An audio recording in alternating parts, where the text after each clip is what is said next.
Great. Thanks, Shaniqua. So like she said, my name is Vanessa Courier-Olson. I'm the Forage Extension Specialist with Texas A&M in Overton.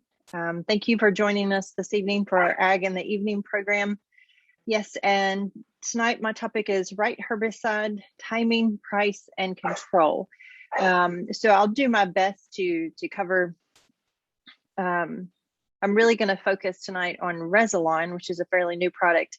But if you have any other weed or herbicide questions, I'll be happy to answer those. Just as a reminder, this program does not provide CEUs. That way we can keep it free. If we provide CEUs, we have to charge, and it gets a little complicated. So you will not receive a CEU for this evening's presentation, but hopefully you'll still find it educational, and hopefully it will help you make some decisions down the road as you start evaluating your herbicide and your weed program.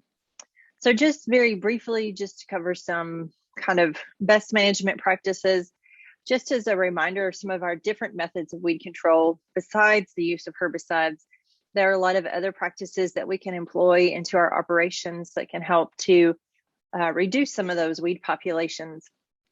And one of those is what we call a cultural methods. And that would include promoting our desired forage, whether that's Bermuda grass, Bahia grass, a native grass species, or even our cool season forages that we might be growing this fall and winter. So if we promote that desired forage by maintaining soil fertility, soil pH, as well as being mindful of our grazing management, we can often have less or reduced weed competition as a result of following those best management practices. And I think right now, this is something really important to keep in mind, especially with rising fertilizer costs, high fertilizer costs that appear to be continuing to rise kind of from week to week lately. And unfortunately, a lot of people, because of that, start making economical decisions to reduce their fertilizer applications or apply very minimal, if maybe possibly no nutrients whatsoever. And keep in mind, as you start thinking about making some of those fertilizer decisions, that will greatly impact your potential weed populations. So if we're not promoting that desired forage, providing the nutrients, the soil pH that it needs, our weeds will thrive in lower soil fertility, and they will be able to outcompete that desired forage. Grazing management will be critical as well. If we have overgrazed our pastures, that opens up our canopy and allows for seeds of undesirable species to germinate and potentially become problematic. Biological, the use of just grazing allowing our livestock to graze some of that vegetation. And there's a couple of plants we'll talk about tonight that cattle will actually graze. So that can potentially be an option for weed control, depending on maybe the percentage of that population or the density of that population, as well as maybe your stocking rate or how many animals you have, if you can add enough pressure to have an impact on that population. And then mowing is very common. It is perceived to be inexpensive. A lot of our products, unfortunately, are fairly pricey. There are some situations where mowing might pencil out to be cheaper. However, in the long term, it's not going to be very effective. There are some very specific situations where mowing might be our best option or our only option. And one of those might be during the establishment year of sprigged or seeded Bermuda grass or even Bahia grass. And then, of course, the use of herbicides. We'll talk a lot about that tonight. So mowing, like I mentioned, if you are using mowing for weed control, timing is even more critical with this process as it is with the application of a herbicide. So if we're trying to control an annual species that germinates from seed and grows, produces seed, flowers, reproduces within that same season, and then senesces or dies at the end of that season, then we would need to mow them or control them well before they produce any type of seed. So when they are vegetative. Now, unfortunately, an excellent example is goatweed or woolly croton. Unfortunately, during the summer, anytime we get some moisture, more goatweeds pop up. So we tend to have a pretty good seed bank. If we haven't used any herbicides in the past, potentially we'll get crops new crops of goat weeds will pop up. So you're mowing on a fairly frequent basis. And we have to keep in mind too that not only are we mowing the weeds, but we are also mowing our desired forage. We're mowing that grass, and we're removing majority of the leaf material, which is where our nutritive value is in our grasses or in our plants or in our forages. So in regards to using mowing to control a perennial, perennials complete their life cycles in multiple seasons. So if we think of something like blackberries or dewberries, we have to keep in mind that what we see above the soil surface, usually they have about twice that mass and root structure, and those plants can grow back from that root structure. Even if we mow them before they can produce a seed, which may help with future populations, but unfortunately you're going to have regrowth from that root structure. So it would be potentially a multiple mowing situation throughout the season, and then for multiple years until you have exhausted that root structure. So that becomes a very arduous task. Like I said, there are times I do recommend mowing, and that's usually one of the primary times is when we do have a newly established field. When we have limited herbicides that are labeled for that specific situation, and those seedlings or new sprigs are much more sensitive to herbicides, mowing may be our best option to help reduce some of that competition. When we look at the economics, mechanical versus chemical or the use of a herbicide, it's often perceived that mowing is cheaper. And when you pencil it out with some of the products that are very expensive, it will appear to be economically cheaper, and it will be cheaper. However, you have to look at the effectiveness of your options. How effective is mechanical? Are you going to have any residual control with mechanical? No, you're going to have to repeat that method frequently, depending on the weed or the population you're trying to control. And then you're running the risk of spreading seed if there's been seed production as well, not only within that location, but onto other parts of your property or even onto someone else's property. Chemical, being effective with herbicides is going to come down to getting the best recommendation for the species you're trying to control and timing. And with that, following those best management recommendations, we can be effective with our use of herbicides. Now, they may still be expensive, and I'm going to walk you through our spreadsheet that we have that's available on my Forage Facts website, so you can look or do an economic comparison of different products as you try to make a decision about what herbicide to use for a specific species that you're trying to control. So there are going to be products that are going to be very expensive. Unfortunately, for some of our species, especially some of our grassy weeds, we have limited options. So we have to look at what's going to be effective, what's going to provide us some long-term control, and other factors that could influence our overall production system. So it's a lot to think about whenever it comes to making some of those decisions. So with the use of herbicides, as always, I'm going to talk about some products tonight. Please remember that the label is the law. No matter what you hear me say tonight, please always refer to that label material for use rate, our application rate, timing of application. And there can be some very specific timing recommendations for different products, whether it's a pre-emergent product or a post-emergent product. So make sure you're paying attention to that timing. Look for any grazing or haying restrictions. As manufacturers develop new products, a lot of those have fewer restrictions. Some products, you will notice over time, their restrictions will change. That is primarily due to the fact the company and manufacturer is trying to get a product on the market because there's the demand. And so they add haying and grazing restrictions so that it can get approved by EPA to be on the market a lot faster. And then once it's been on the market for a while and they've had time to collect the research and the data to prove that it doesn't need a haying or grazing restriction, it then gets approved by EPA, so you can see a label change. So it's always important to read those labels for any of that particular information. Some great resources as far as for label information, I do always recommend probably starting with the manufacturer website.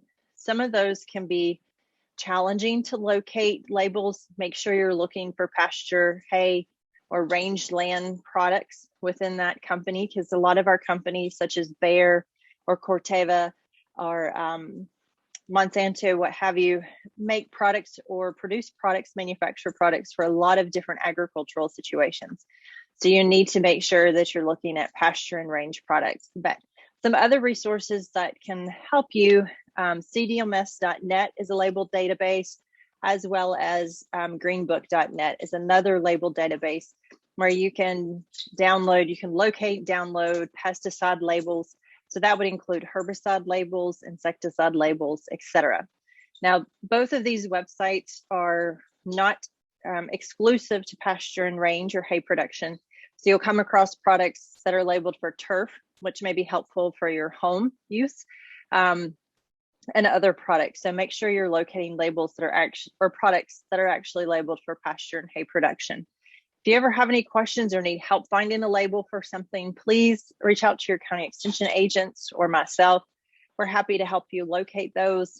And also make sure you're looking at labels that are up to date. That is why it's often best to start with the manufacturer website, because those are typically more up to date than possibly some of these databases. But these databases can still be a great resource or a tool. So methods of herbicide application. We're not going to go into a lot of detail. Most of what we're going to talk about tonight and most applications that many of us are making are broadcast applications where we're trying to cover a large area or a large number of stems with a single pass. We're not going out with individual plant treatment. Individual plant treatment is typically reserved for our woody species, some of our perennial species. Fence line applications where we're cleaning up a fence row would be considered an individual plant treatment. And that would be a high volume foliar treatment where you're applying a percentage of a product within water to all of that vegetation. So that would be considered an individual plant treatment. So I mentioned earlier timing. Timing is very critical. Once we have identified our weed or our issue and we know whether it's an annual or perennial, we've gotten the best herbicide recommendation, timing is going to be critical to be successful with weed control. That is probably one area where we see failure of control most frequently is due to timing. Unfortunately, and I'm just as guilty, there are a lot of plants that we're not able or I'm not able to identify until it produces a seed head or a flower or some sort of kind of distinguishing characteristic. So try to get those identified as quickly as possible.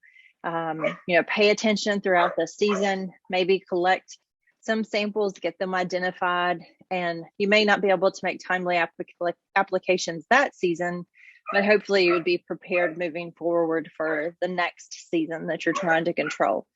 So I talked about annuals versus perennials when we talked about mowing. So that's going to be important for our herbicide applications as well. So for our annual species, it's critical that herbicides are applied when they are in the vegetative stage. So for goat weeds, we want to control them when they're small and growing. When they're in that vegetative stage, they're much more easily controlled. They'll typically require less amount of herbicide. They will often be potentially cheaper to control because it'll take less herbicide, as well as you could potentially say a cheaper product. So for goat weeds, an excellent example is 2,4-D by itself will be effective at controlling goat weeds if we treat them at that early vegetative stage.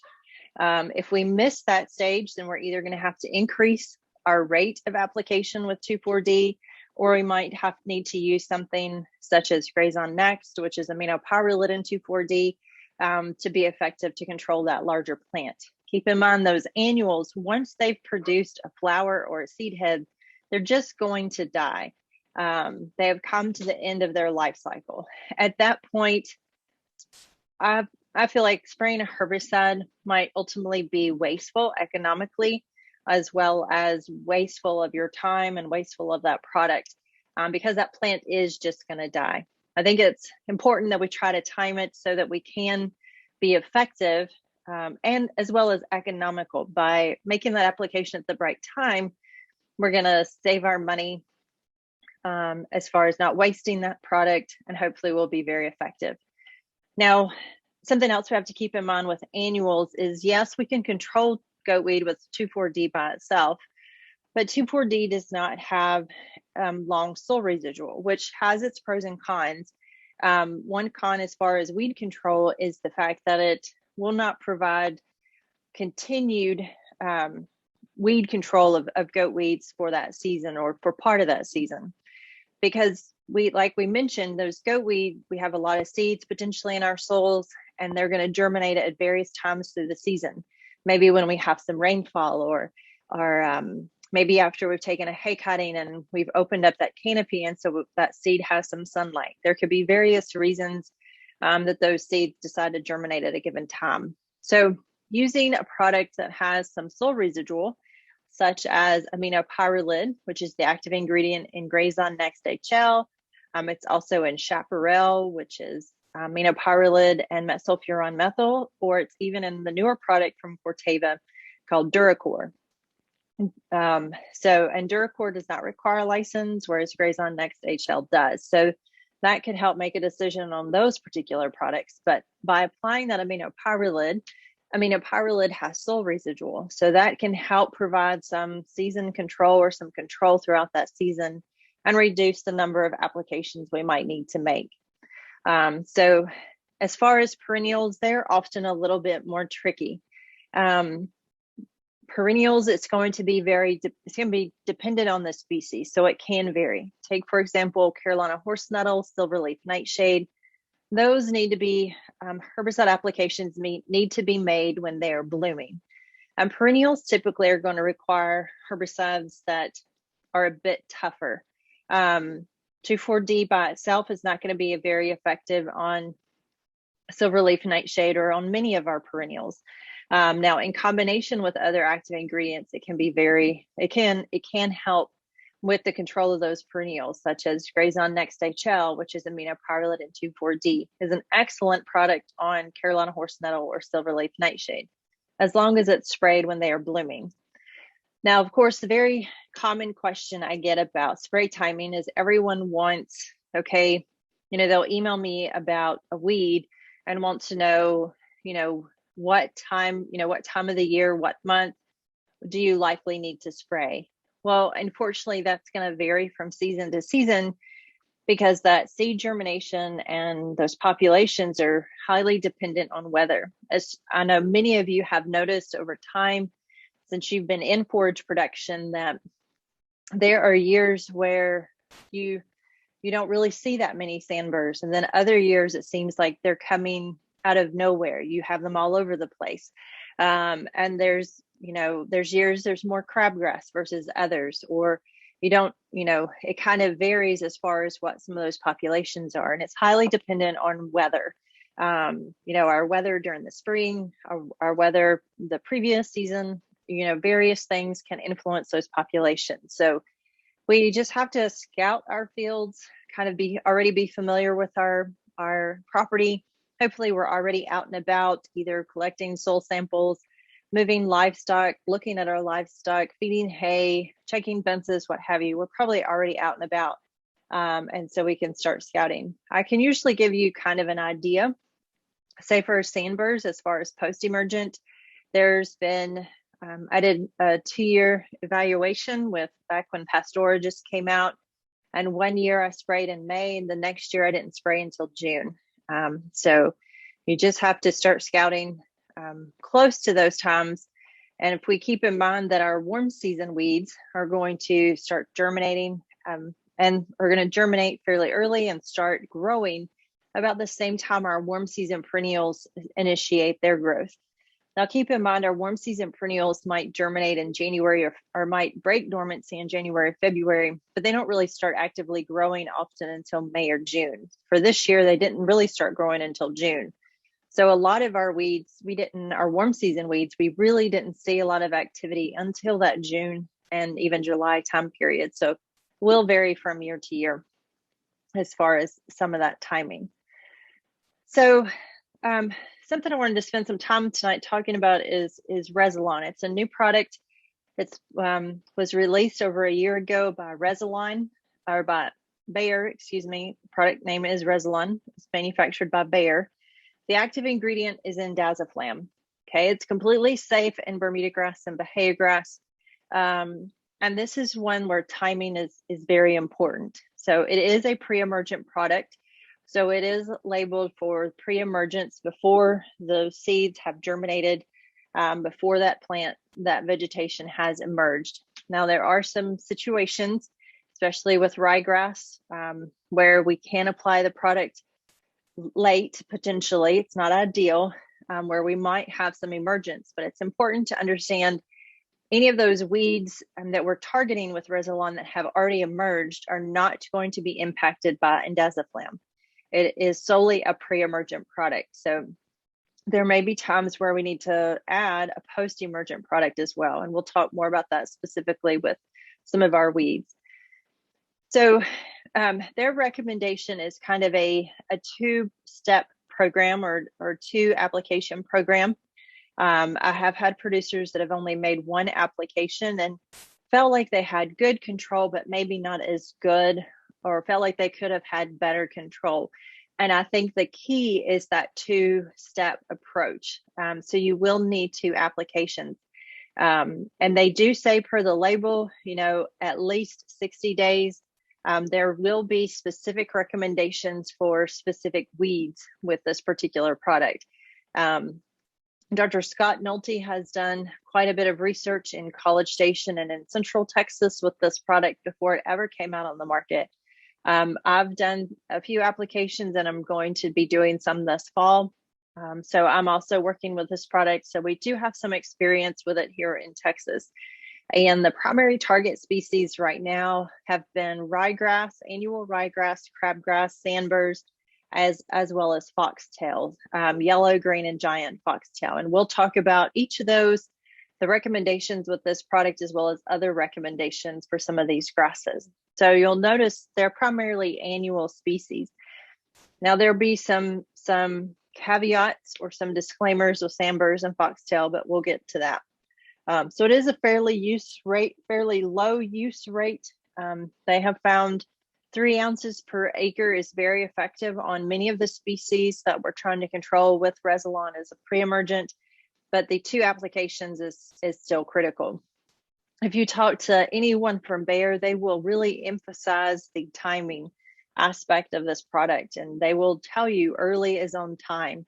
If you ask them as far as a timing recommendation, they'll tell you that's great, but earlier would be even better. But there are some specific timing recommendations for different weeds. So we'll get to some of that, and just remember, always go back to that label. Their label is very easy to read. So they really highlight a lot of that information. You do have a max use of 6 ounces in 12 months. So that will be critical, especially if you have multiple species that you're trying to target with Resolon. If you've got ryegrass and sandburs, you need to keep that in mind. You cannot apply more than 6 ounces in 12 months. There are no grazing restrictions, and as long as you're only applying 3 ounces at an application time, there are no haying restrictions. If you're applying more than that 3 ounce rate, there's a 40-day hay harvest restriction. The other thing to keep in mind, and I've tried to express this as people have used this product this past season, especially for sandburs, is that there is an 18-month restriction on planting cool season grasses, so ryegrass, any of our small grains, and 22 months for other crops, which would include legumes. So as you are thinking about or contemplating using this product, think about, do you plant winter pasture? Is that something you do on a regular basis? Where do you plant that winter pasture? Where is your weed problem or your sandbur problem or your foxtail problem? Maybe you need to move or rotate where you plant your cool season forages for that following season. So please keep that in mind. There will be some impact on some of our forages as a result of this application. Indaziflam or Resolon has no impact on Bermuda grass or Bahia grass production. So that it's very safe to use in either of those species. They are doing some evaluation as far as safety of using Resolon in some native grasses. There are some folks in Central Texas that utilize natives, And so they still have some of the same problems. So this could be a great tool for them as well, but they're still looking into that potential.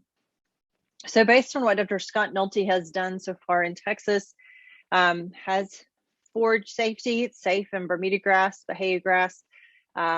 Overall, much longer residual control on all grass weeds that it does target compared to other products such as pendimethalin, which is the active ingredient in Prow H2O.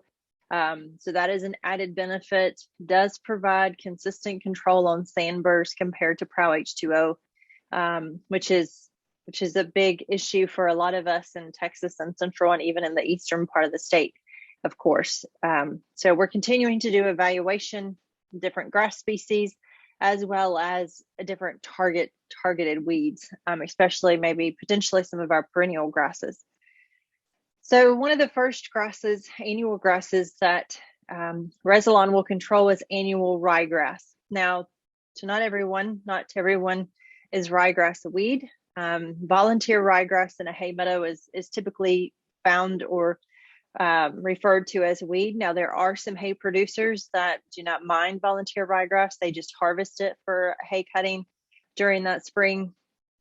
Of course, that is a method of control, is harvesting, taking advantage of that high quality forage or grazing that forage if you have capabilities. Now, there are still some of those that prefer to use herbicides to control that population to minimize its impact on that warm season perennial stand, even though it's not growing at the same time. If we have an abundance of ryegrass during that spring transition period, ryegrass can outcompete that Bermuda grass or Bahia grass for moisture, as well as nutrients and even sunlight. So it can have an impact on our production that following season. So as far as recommendations with Resilon as a pre-emergent is an option, and the timing recommendation for indaziflam or Resilon is 3 ounces around Labor Day. So we've kind of passed that date, but we could still make an application, now within the next couple of days. That wouldn't be a problem. Haven't seen any ryegrass emerge as of yet. We've been fairly warm. We had a very dry September. We're just now starting to get a little bit of moisture in parts of East Texas and not a considerable volume, and we're still pretty warm. So you're not too late, but ideally Labor Day with the second application at Valentine's Day. Now, last year I did an application at the beginning of December, just because of timing of getting product, what have you, and coordination, which was fine. And they did actually want me to make an application after some ryegrass had emerged. So I did that, but in doing so, since I had some ryegrass that had already emerged, I included a post-emergent product. So that would include metsulfuron methyl, which is the active ingredient in MSM60 or Cimarron Plus, the old, what used to be Ally, or even Chaparral, which is aminopyrrolate and metsulfuron methyl. As well as another option would be adding glyphosate, Roundup, your Bermuda grass, especially in December. But at that point, our warm season perennials were dormant. We had some ryegrass. It was fairly small. So in combination with the indaziflam and the glyphosate, was able to take out the actively growing ryegrass and then provide some pre-emergent control of ryegrass moving on into the season. So that could be an option. You do need to make sure you have minimal of 60 days between your 2 applications. So if you're a little later than Labor Day, you may need to shift that second application to later in February potentially. So timing is going to be important in regards to controlling ryegrass with a pre-emergent. So sandburrs is one of the most frustrating weeds that we have in East Texas or even in Central Texas. So it is an annual. However, because of our mild winters, it can perenniate, it can survive, it can overwinter those plants. And you may even have some plants on your property that overwinter. I know plenty of producers that have some sandburrs that perenniate, that survive from year to year, and just really large clumps. Unfortunately, a pre-emergent product is not going to have any impact on any of those plants that perenniate. And that's a really big challenge. And that's something I'm working with Bayer on this season, starting this fall, winter, is looking at combinations of pre-emergent with post-emergent applications and see if we can have an impact with some different combination of products on some of those perennial species, because indaziflam being a pre-emergent is not going to touch those perennials. So we're really going to have to lean heavily on post-emergence for those perennial plants. So we're going to try to see if we can find a good combination recommendation that can really help us with things like sandburrs that might perenniate. So other options, we'll talk about Resilon, but some of our other options, our other pre-emergent option is Prow H2O. The active ingredient is pendimethalin. It can be effective at controlling sandburrs. I've had anecdotal information from producers that have said, you know, when they have rainfall, Prow H2O works very well. Seasons or years they don't have rainfall following that application, they have no control. So you have a more narrow window where rainfall is required for pendimethalin to be effective. Now, Resilon, you still need rainfall, but they have experienced Resilon or indaziflam to sit there for 90 days without rainfall and still be effective at providing some weed control as a pre-emergent product. So you have more flexibility with that. Whereas with Prow H2O, you really have to monitor weather if you don't have irrigation capabilities to get that application made prior to some moisture. Resilon, like I mentioned, is a pre-emergent for sandburrs.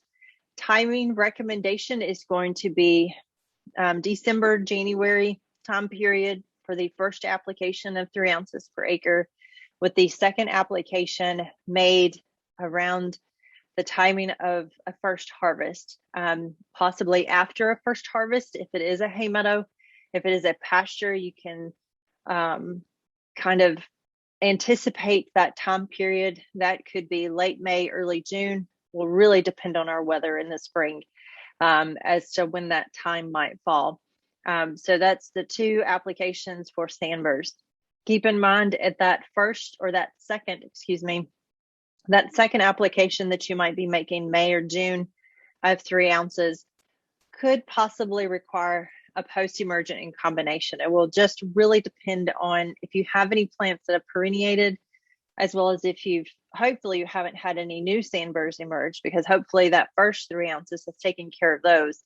But if you have any that have perenniated, you might need, that have survived overwintered, you might need to add a post-emergent. I will tell you that unfortunately, our snow and sub-zero temperatures in February did not impact perennial sandburrs. A lot of those plants still overwintered. So they probably had good snow cover that kind of protected them prior to those kind of sub-zero temperatures, unfortunately. So even that didn't do a lot of good for us as far as sandburrs. For post-emergent options, glyphosate is obviously an option. A lot of people shy away from using Roundup on their actively growing Bermuda grass. But these recommendations, you might see some discoloring. It may turn yellow, but you're not going to impact your yield, your Bermuda grass growth. So these are some viable recommendations between hay harvest or during good growing conditions in a pasture system. Pastura, another post-emergent product that many of us are probably already very familiar with and potentially have used. We do have a max use at 2.5 ounces per acre, and a lot of times we'll need that throughout the season because we'll have sandburrs that emerge at the beginning of the season, and then if we turn very dry during the summer, when we get some moisture in the fall, a lot of times you'll see kind of a second flush or more germination at that time if you haven't used any pre-emergent. It is critical on timing with Pastura that your sandburr is at the 2 to 3 leaf stage. So that upper right-hand picture shows you a 3-leaf grassbur. So they're very small. They look very similar to a lot of our other grasses. Excuse me, a lot of our other grasses. So they can be difficult to identify. Now, sometimes if you dig them out of the soil, like in the picture in the top right-hand corner, the burr may still be attached from where that seed germinated and didn't get completely out of that burr. Now that burr holds multiple seeds, so the burr itself is not a single seed. Another clue or another kind of tip as far as identification. The crown, so where the plant emerges from the soil and before the first, kind of as that first leaf emerges, the crown of that plant is kind of a maroon, purplish red color, very different than Bermuda grass. Now you can see similar colors on Bahia grass, but if you dig up that burr, it will have a very shallow root structure, and it may still have that burr attached potentially. And a Bahia grass will also have a J-shaped rhizome. So it goes into the soil kind of in a J shape. It almost looks like someone has stepped on it as it's coming out of the soil. So those are some distinguishing characteristics for identification. Like I said earlier, I've sprayed in May with Pasture for sandburrs, and the very next year I didn't spray into June. So that timing can vary. Keep in mind, you're likely going to need a second application later in the season if you've been dry and we get some moisture with post-emergent applications if you haven't used a pre-emergent product. So some other grassy weeds that Resilon has activity on, crabgrass. Had a lot of questions about crabgrass this season. I think because we had a lot of moisture, especially in the spring, and then even pretty much June and July, we had quite a bit of moisture. And crabgrass tends to grow in areas where there's moisture, not necessarily poorly drained, so not necessarily flooded or bottoms where you may see some potentially, but when we have good moisture, even in our sandy soils, we'll see some crabgrass very often. It is an annual, so we do need to control it when it's small and growing. One option is to graze it. Livestock will actually select crabgrass over Bermuda grass or Bahia grass because it is higher in nutritive value. They find it very desirable. So if you have enough grazing pressure, you could potentially graze the crabgrass out prevent it from ever producing a seed head. Now in a hay meadow where we're only harvesting every 3 to 4 weeks, we're likely it's going to produce seed. And then also the other thing with crabgrass in a hay meadow, especially in Bermuda grass or Bahia grass, is that crabgrass has a thicker stem and leaf, so it holds more moisture in that plant. It takes longer to cure crabgrass for a dry hay compared to Bermuda grass or Bahia grass. Now, I have had producers that have harvested Bermuda grass and crabgrass and baled it before that crabgrass was completely dry or cured. And that led to, you had excess moisture in that bale that led to mold, that led to heating, increased the temperature, and ultimately led to combustion and fire. So do be mindful of that. Post-emergent options, Roundup, Pastura have activity on crabgrass. Resilon has activity on crabgrass as a pre-emergent application. Of course, 3 ounces per acre. That would include 2 applications. I have a producer in East Texas who has found Resilon to be very successful or very effective at controlling his crabgrass and his Bermuda grass hay meadow. He has no livestock, so no means of grazing it. Obviously, did not want to harvest it to decrease the value potentially of his marketed hay that is primarily Bermuda grass. So he needed to eradicate it. It was really becoming a problem in his hay meadows. And so he used Resilon and found it to be extremely effective at controlling his crabgrass. He's tried post-emergent applications, but it has continued to be a problem. He's good. Is there a question? Keep riding. Oh, sorry. As far as timing, the timing for Resilon is typically going to be an October, November application. If I remember correctly, Ronnie made an application in the fall, kind of that October, November time period, and then followed with his second application, likely in February, March time period, and found it to be very effective on crabgrass as a pre-emergent. So foxtails, there are 3 primary foxtails: yellow, green, and giant foxtail. They vary very minimally as far as appearance. So it gets down to some very unique characteristics to be able to distinguish one from the other. All three are adapted to a variety of soil types. They'll pretty much grow anywhere: sandy soils, heavy clay soils. So we do see foxtails in East Texas, and I've seen some, and we see a lot of foxtails along the side of the road as well. And we'll find them in hay meadows and in pastures.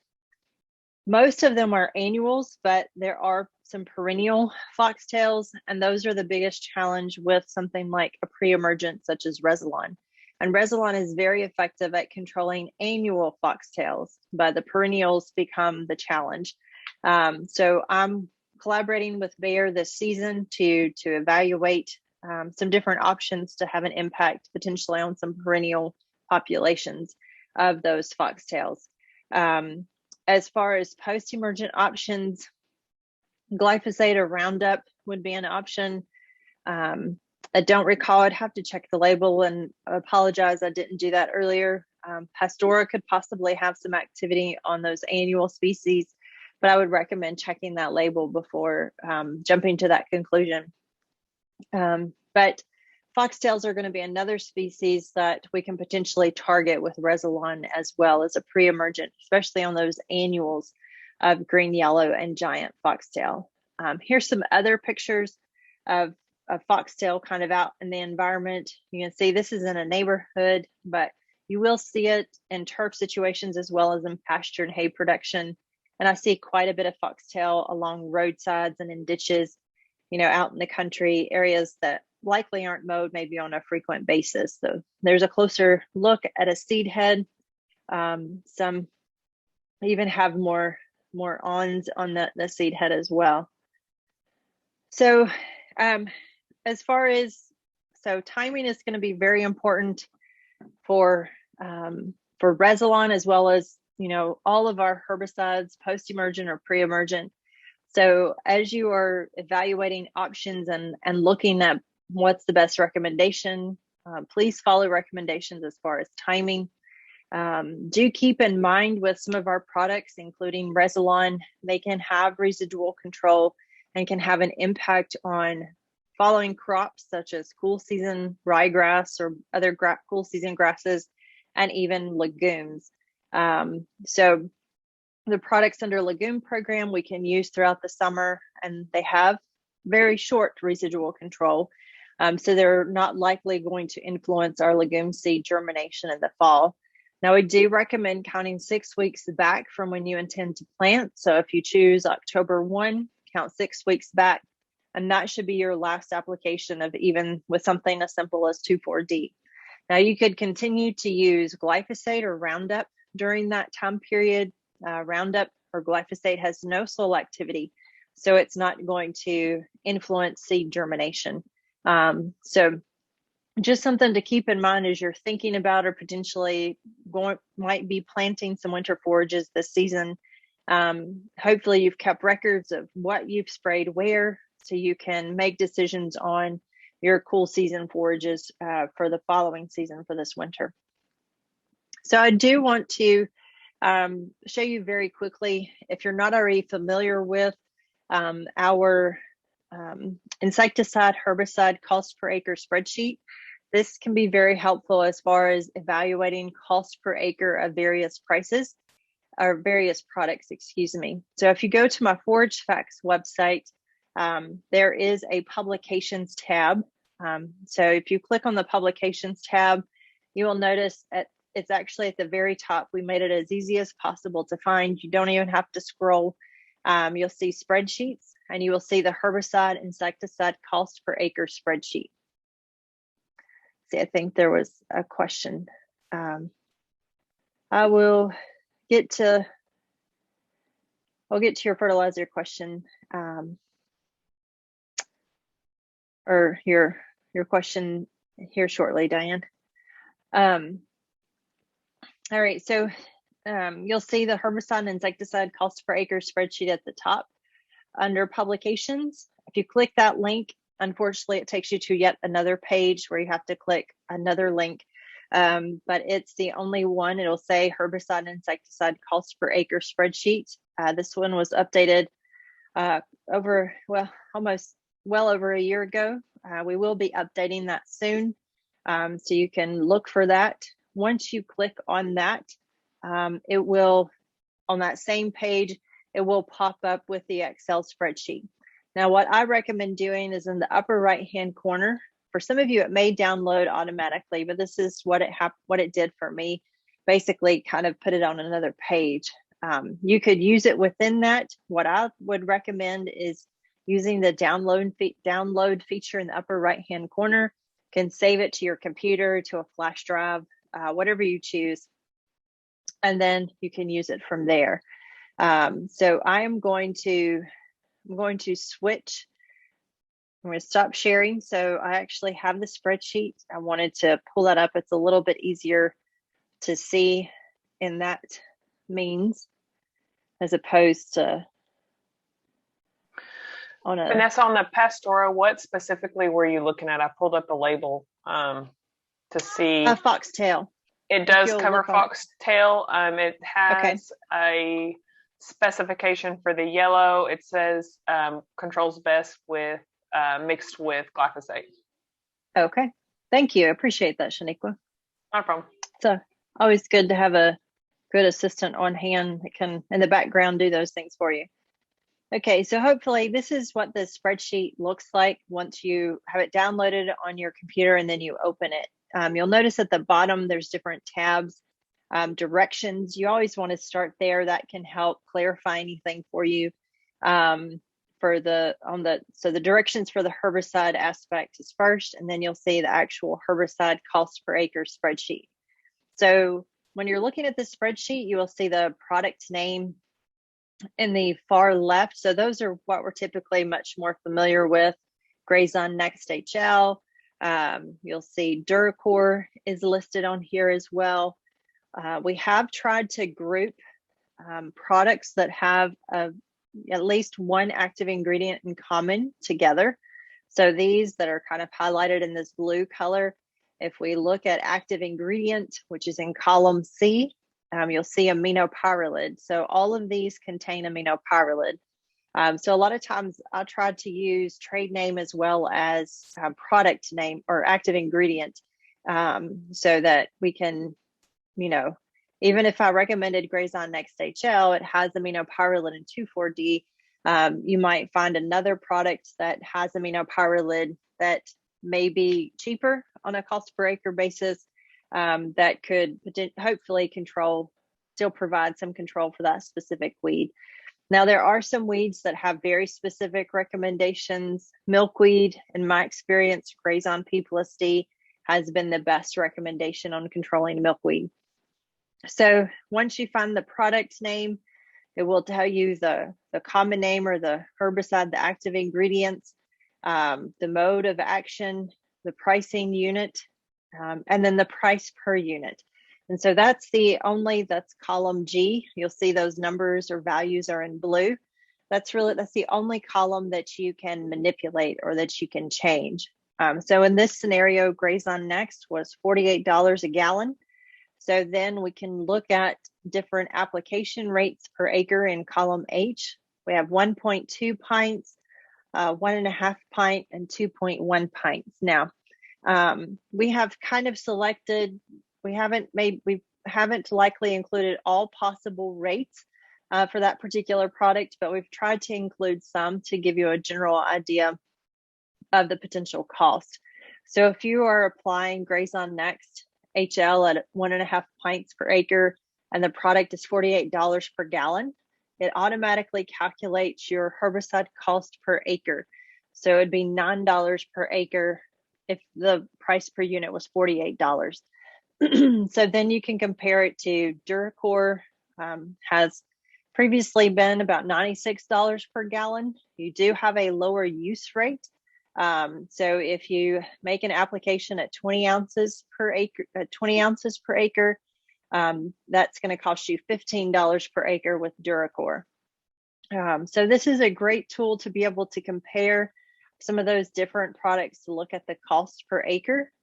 You can scroll down and see other products that have picloram have been collected, have all been highlighted kind of that purple gray color. All of the green down here have triclopyr, so Remedy Ultra, Pasture Guard. The bottom down here in white, these are all 2,4-D products. Excuse me, you got Weed Master, Weed Destroy, Agri Solutions, 2,4-D amine. And then we have products that are often used for control of certain grass species, may also have control on some broadleaf and brush species. That would include glyphosate. Then we have all of metsulfuron methyl products that are kind of that peachy orange color. Cimarron Plus, the MSM 60DF. This is just metsulfuron methyl, and Cimarron Extra and Cimarron Max. Then we've kind of included some that kind of stand alone. Outrider, Pastura, Prow H2O, Velpar L. Our updated version will include Resolon, so that will be added down here along with these other products. Some of these we have highlighted, what specifically we might be targeting with those products. With Outrider, have labeled for Johnson grass, Pastura, sandburs, Prow H2O sandburs, Velpar L labeled for smut grass. So hopefully this is a helpful tool. So you can look at the economics, look at the cost. Also, keep in mind this spreadsheet is not a replacement for labels. Reading the label or following the label directions will tell you in the directions tab. Please make sure you read those labels. Always read and follow label directions. We even have the link for the cdoms.net website, so you can click from the spreadsheet directly into there. Gives you directions on what each column, what that information gives you, a definition or information. If you ever have any questions or need help manipulating this spreadsheet, we'll be happy to help you and answer any questions that you might have in regards to the spreadsheet. So I'm going to go back to the chat. Diane had a question. So when we're looking at fertilizer costs and whether to buy, we need to factor in cost of weed control we'll need if we don't fertilize. Yes, that is correct. As far as making some of those fertilizer decisions, Dr. Jason Banta and myself are working on a fertilizer cost or fertilizer spreadsheet that could possibly help us with some economics and making decisions on some alternatives such as poultry litter, or really evaluating the cost of different nitrogen sources.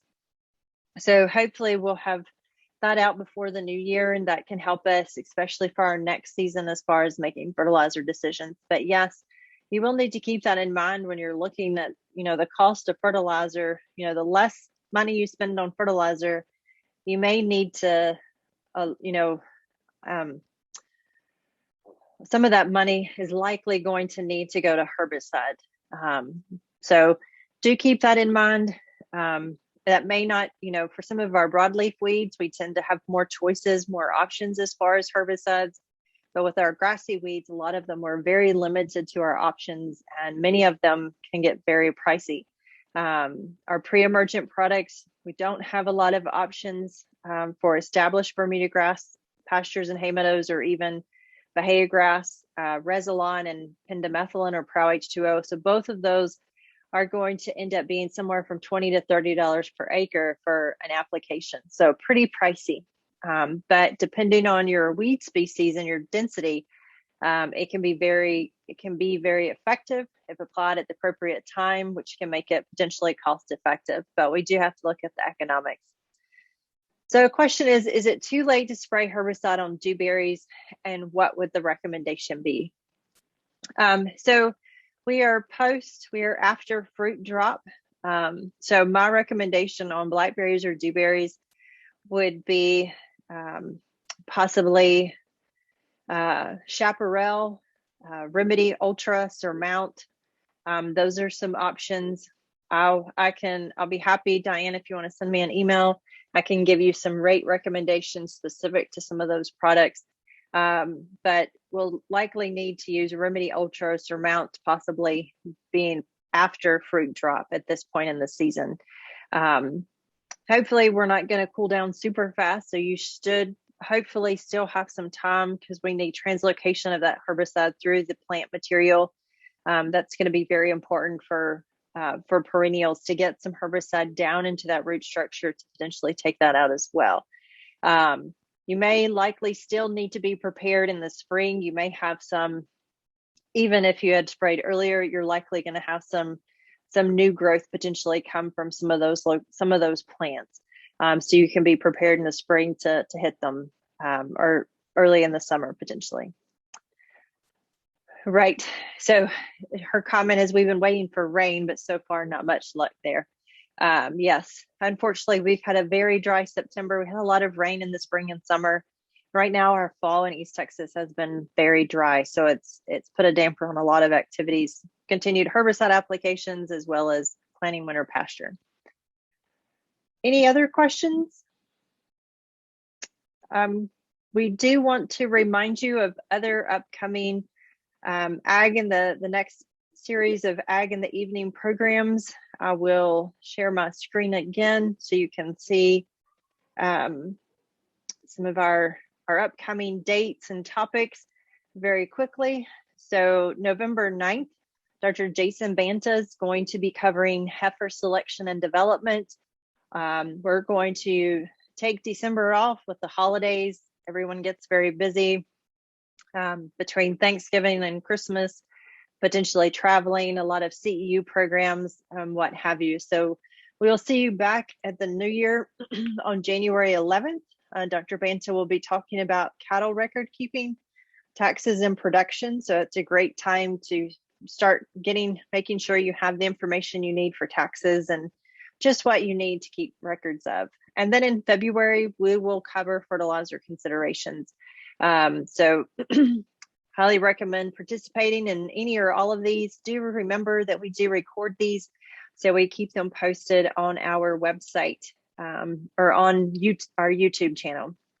So if you have any more questions, I'm happy to answer those.